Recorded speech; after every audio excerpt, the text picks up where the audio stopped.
Hey guys, Dusty here. Today I'm very excited to be giving my first impressions review on a shoe that's highly anticipated for myself at least, and that is the Nike Invincible 3. So I've done two runs in the shoe so far. I've done a 16K and a 10K. I had the first version of the shoe and I totally loved it. And with that being said, let's get into my first impressions. All right, so very tall shoe. Stack height is 40 millimeters in the rear, 31 in the forefoot for a heel to toe drop of 9 millimeters. My men's size 8.5 weighs in at a very hefty 9.95 ounces or 282 grams. And to be honest, that's very heavy in my size. It's probably one of my heaviest shoes, but I will say it doesn't feel that heavy when it's on your foot, but we'll get to that a little later. Upper on the shoe is fine. It feels more plasticky than it does mesh material. I will say though that it does feel like a very durable upper. The shoe does fit true to size. I found the width to be about average. I will say though that if you have a wide foot, especially in your midfoot, shoe probably won't work for you. It'll probably be a bit too narrow, but I think that was similar with the first two versions as well. For those of you wondering, yes, the insoles are removable. And I did have one big issue with the fit of this shoe, and that was I had quite severe heel slippage. So as soon as I put the shoe on, even before I tied it up, I was thinking there's no way that I can run in this shoe and my heel won't slide out. And sure enough, I tied it up and I had tons of heel slipping.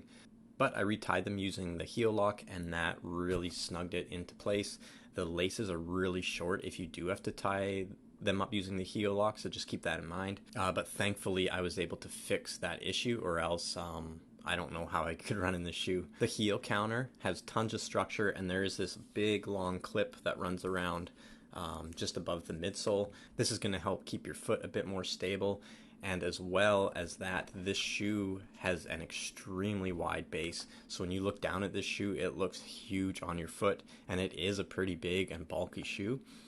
But because they've made it so wide, especially with this ultra squishy ZoomX midsole foam, with this clip and the wider base, it's a much more stable shoe than the first version was.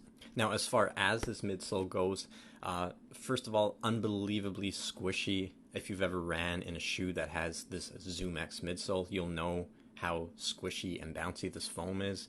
I will say though that the shoe didn't feel like it had a ton of energy return, and to be honest, that's not the point of the shoe.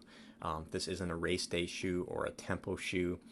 I think, in my opinion, this shoe is, for me, it's going to be the king of the long run and easy run day. This isn't a shoe you're going to put on and feel like you're going to really want to pick up the pace. At least for me, it's big and bulky. There's no plate in this shoe, so it's not going to feel like a Vaporfly or an Alpha Fly. But for easy miles, I think this shoe is really a joy to run in. And I will say, over that first 16K run I did, I kept it really easy and I kept looking down at my watch, and I was actually quite surprised at how quick I was going. So that could have been either new shoe excitement, I was just running a bit faster than I should have been, or it's this ZoomX foam. Even though this huge slab of it underneath your foot feels not dead, but more like it's not giving you a ton of energy return. I think this foam is known for having lots of energy return, and I think it was just bouncing me along a little bit faster than it felt like it should have been doing. Then if we move along to the outsole, you have tons of rubber coverage. Love the outsole on the first version, love this outsole as well. I did do a couple of really fast downhill sections on wet pavement, and it gripped awesome. I had no issues whatsoever. I think the outsole is going to be quite long lasting, at least it was for me on the first version, and I don't see why this one won't either. Now, price of the shoe, it retails for $180 US or $235 Canadian, and that's up there. You're definitely paying a premium for this shoe, especially when there's some other options out there that are quite frankly more versatile, like some others that I've trained in, the Nova Blast and the Cloud Monster. Those are kind of my go-to long run shoes. Those are both shoes that I feel like I could pick up the pace quite a bit easier than I could in the Invincible 3s, and those are also less expensive options as well.